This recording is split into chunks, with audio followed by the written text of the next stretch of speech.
Lakers' Bald Mamba and Derek White has long been one of the most underrated basketball defenders on planet Earth. Robert Williams III is resembling a stretch center in his off-season workouts, and speaking of stretch centers, how about the fact that Kristaps Porzingis will be spacing the floor out for the Jays after being dealt to Boston in a deal involving beloved DPOY Marcus Smart. Initially, I thought the deal to move Smart was questionable, but based off incoming rookie phenom Jordan Walsh, who we broke down in this video right here, who resembles the small forward version of Smart, and even from a Toronto fan's perspective, I can't help but admit, our division rivals look scary. Better yet, you're about to find out every reason for why the Boston Celtics are looking terrifying for 2024. Stick around. But just over 17% of you watching right now are subscribed, so subscribe if you haven't already. Appreciate your support on this grind to 100k. Back to the video. The versatile mix of the primary role man, albeit developing shooter in Time Lord, and the pure stretch 5, who albeit can throw down some posters in Kristaps Porzingis, should act as a lethal tandem at center for last year's Eastern Conference champions, who came one win shy of repeating that feat in 2023. It was a tough blow for Boston to say goodbye to both Marcus Smart as well as Grant Williams, but when you don't achieve the ultimate goal, roster shakeups become necessary, and Brad Stevens made said prevalent moves to change things up just the right amount to give his team another shot at going the distance and achieving franchise ring number 18. One factor that'll remain the same is the team's top-notch duo.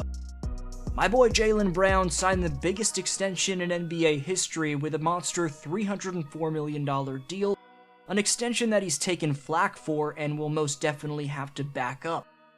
But if anyone has the juice to back up such a lucrative contract, it's the very man nicknamed Juice. One of the most terrifying parts about the Celtics is the fact that despite already being one of the best wing players in basketball, Jaylen Brown still has a lot of room for growth. But as much flack that he takes for his handle, the endless amount of sauce he already has in his bag flies both under the radar and past his defenders.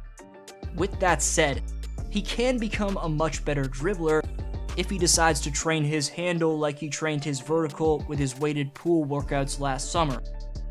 There's been a ton of hate thrown Jaylen's way in the aftermath of his lucrative extension, with some calling him Boston's 4th or 5th best player, simply blasphemous. We'll see how that claim motivates Brown in 2023-24. Speaking of extra motivation though, number one option Jason Tatum will have a lot of that as well. Insanely, those doubting whether or not he's even a superstar came in the aftermath of this man JT posting 7 30-plus point, 10-plus rebound, 5-plus assist games in the 2023 playoffs, the second most ever in a single playoff run, only trailing Lebronjames in 2018 and Nikola Jokic in 2023. The best part about Jason Tatum, in lieu of all the people calling him a fraud on the deadbeat Bird app, now known as quote-unquote X, is the fact that he does what he does for both the love of the game, and second most importantly, in some people's minds, number one most importantly, for the fans. Here was JT speaking on load management recently. Man, I don't decide, shit, we playing the Hornets tonight, I'ma chill. I only get to go to Charlotte 2 times a year. Somebody paid their money to come watch me play. Like, not trying to be arrogant, and like it's a bunch of kids in there, my shoes and my jersey. And just because we playing Charlotte on NBA League Pass on a Monday, that ain't nobody watching, I'm chilling tonight. That's not what the great players, the best players do. So the way y'all compete in the middle, I loved it. Competing, talking, blocking shots, hard fouls, but still being safe. Yeah, that's basketball. But then you can't go on the side that's like, we ain't playing them. They still watching. They still evaluating. They didn't come to see me play. Paolo or Brad, they know what we can do. Y'all the future, y'all next. So just keep that in mind. Like, ranked player, not big game, not big game, like, compete, play basketball, because don't take for granted. That's right, Paul George, Kawhi Leonard, the list goes on and on. Jason Tatum cares about fans paying their hard-earned money to watch him play. Speaking of elite off-season media blitzes, RW3, or as fans in Boston religiously refer to him as Time Lord in Robert Williams III, seems like he's going to have the capacity to be a viable option from the 5 to 15 feet area, with the endless reps he's been caught on camera putting in on his midi. Of course, when the real defense kicks in, his mid-range capabilities could very well say, So we don't have the capacity. That said, the C's having a healthy Time Lord in the first place, knock on wood all season long, like they were desperately missing in 22-23, will be a breath of fresh air, regardless of if his mid-range capacity holds up. Lob Williams was available for just 35 games last season, and wasn't in a great rhythm because of that come the playoffs. One factor that Coach Joe Mazzulla and GM Brad Stevens can without a doubt count on, however, is the defensive prowess of their ever so glossed over newest starting point guard, as well as newest bald mamba, the product of Colorado, Derek White. That's right, with Marcus Smart having skipped town via the trade market, D. White will be thrown into the mix as the team's #1 PG. Offensively, White is outstanding at letting the game come to him and making the correct decisions, whether that's to swing it, drive it, catch and shoot, or isolate. Defensively, however, is where he legitimately earns the overused yet super necessary label in this case of being quote-unquote underrated. According to the reputable in-house senior writer and stat guy for the Boston Celtics and Taylor Snow, a certain number defines what White brings to the table in a supremely overlooked fashion on this end of the court.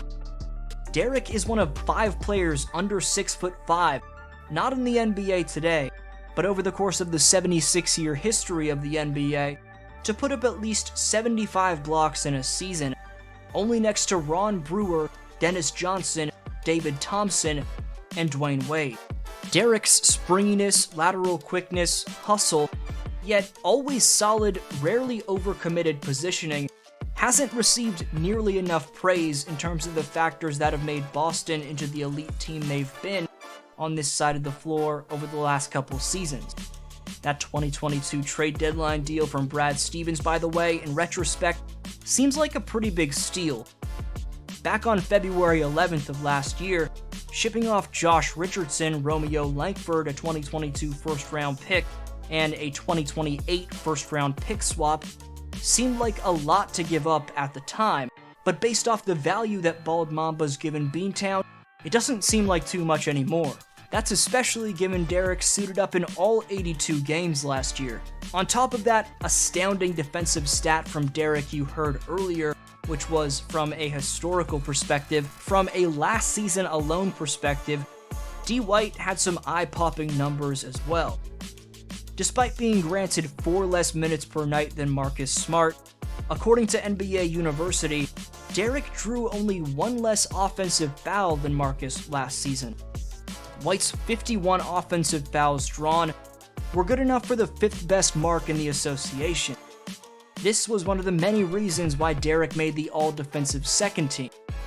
At age 29, with some scarily increased baldness, Derek is on track for a career season in the prime of his career. Not bad for a former 29th overall pick. If you're interested in seeing a more in-depth breakdown on the Unicorn Kristaps Porzingis, let me know by subscribing. Also, let me know the Celtic factor that's most enticing in your opinion down below in the comments. I'd love to hear your take. This was D-Flow, and I'll see you next video.